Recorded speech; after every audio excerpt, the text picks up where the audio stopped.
Welcome back to another video. Today we're going to be taking a look at this busted iPad. As you can see, the display's got lines through it, meaning the whole front needs to be replaced.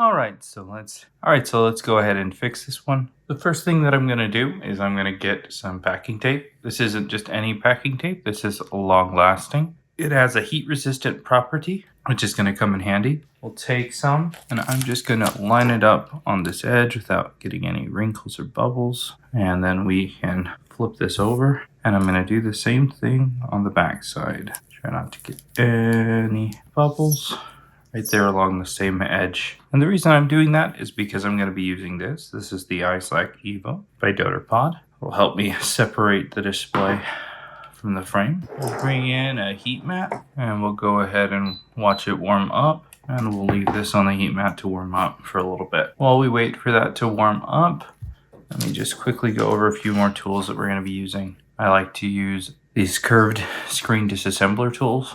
They're extremely flexible, thin, and what's going to be doing most of the heavy lifting in this video is this. This is an OCA sheet. There's nothing particularly special about the model. It's just the cheapest and kind of the oldest model that I could find. And you may have heard me say this before, but it's one of the protectors layers.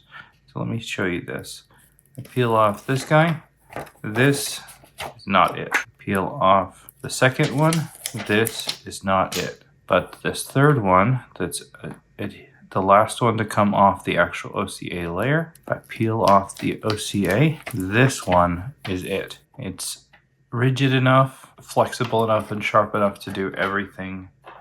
Where this one has a sticky side, this one's way too thin and flimsy. This is what I go for. And this comes in a 10-pack, which means it lasts a while. Now that this is sufficiently warm, I'm going to go ahead and take the iSlack Evo and we'll clamp it down. And I'm going to start to give it a little bit of tension. And what we should start to see is a nice separation on the edge of the frame. And as you can see further down right here, it's starting to separate. So what I'll do is I'll take my OCA sheet and we'll just slide it right in there. And like the edge of a razor blade, we'll cut right through it. And you can open the entire iPad with just these tools. It slices through the adhesive like butter, and we can work our way all the way down to the edge. I slide in the back side of this tool so that I can take off the daughter pod and continue to slice around the corner. Comment down below your favorite method for opening up iPads. Over the years, I've had a bunch of different methods. This is currently the one that I like the most. What's really nice is sometimes you'll run into shards that would want to grab onto the plastic. When that's the case, all you have to do is get the edge of that plastic in there and work backwards for a second.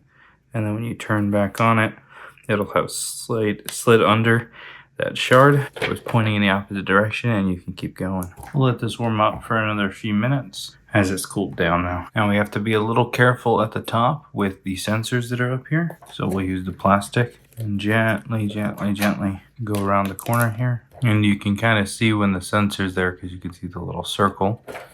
So when we approach that area, we're going to be extra cautious with the plastic and make sure we only go in as deep as needed. And we'll slice around it and we'll let that warm up for a little longer. All right, let's finish this up. Sometimes you can grab the adhesive and gently pull on it and it'll release the edge for you, as this one's doing right now. And I'll take that as far as it'll let me go. And it looks like I can get it all the way to the corner. Now, I'm going to stop before I get there because we've got to contend with this flex cable here. I'll take my bit out of the screwdriver. You can also slice this edge and shift the whole display down, or you can just take just the tip of that in and you can unscrew the screws, taking both of them out gently. We'll grab the bracket and gently disconnect the connector, and now we can easily open.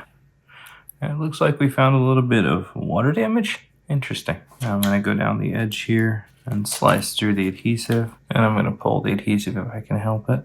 down this side as well to help release that edge. Pull the bottom off. I'll gently flip it over. And now let's take out the screws, cover up the bracket for the display connectors. Off that bracket, we can disconnect the display flexes and the digitizer flexes. We'll set that aside for now. Set the heat mat aside for while we work on the rest. We'll get out a flat blade and scrape off all of the shards. I'm going to switch to a new blade now so we can get some really good cleanup of all of the old adhesive and residue down to the bare metal. And I'll do this all the way around the frame. And what's really nice about the OCA itself, if you keep a little bit of it, you can actually use it to pick up shards of glass or even clean off the camera lenses if they've got dust on them. You just push this onto it and it won't scratch it and it pulls off all of the dust. It's quite amazing. I'm just going to try to get up all the little shards that I see dust. I want to be a little extra careful around the top here. This battery should definitely be replaced at some point because of that. But maybe it'll work for a little longer. So I'm going to test it thoroughly before closing it out. But in the meantime, we need to get it working again. So now we'll turn our attention to the sensor assembly up at the top. We'll go ahead and gently pop at the little adhesive glue on the sides so it'll release from the glass. That way we can pop up the sensors and gently peel the flex back, and then we'll gently peel up the flex, trying to keep the adhesive on the flex. I'm going to transfer the old foam over the camera onto the new screen, and then we'll gently pop up the components. And being gentle like that, we can get everything off with the sensors intact, even the adhesive around the microphone. And I'll flip this around and take off the flexes for the display. Got those two screws. And then the last thing we need to do is verify that we have these magnets, and we don't on the new one. So I'm going to take the blade against the glass. That way I can pop up the magnets and keep the adhesive. And that way I don't have to replace it as well. We'll take the new display, line it on up, and then we'll do the same on the other magnet. All right, go ahead and connect the display. Flexes up, put back the bracket, and finally the screws. Take the proximity sensor, microphone assembly. We'll line everything up. All right, now that I know that I've got everything perfectly aligned, I'll go ahead and flatten that out. And it looks like the sensors are actually sticking down, otherwise I would just adhere them with some tape or some glue, make sure they don't move. But this is looking like it's solid, so I can go ahead and install for testing. But before we do that, we'll want to be safe and isolate the battery. So we'll take off the battery connector. And what I like to do is put a little bit of tension on the motherboard so that it lifts up battery connector. That way I'm not bending any of the prongs under there. And we'll go ahead and connect up the 4 connectors for the display. And now that those are solidly connected, we'll go ahead and pull out the battery protector, and we'll put back the screw for the battery. And I don't know if this has any charge, so we'll see if it wants to come on or if it's dead. And it looks like we need to plug it in. We still have to put back the bracket, the screws, but we verified that it at least wants to power on. Got a question about this battery, so I'll have to figure that out. Let me know if there's anything up to this point that you would do different in the comments below so that everyone here can learn and grow. Thanks a ton for watching. We'll see you in the next video.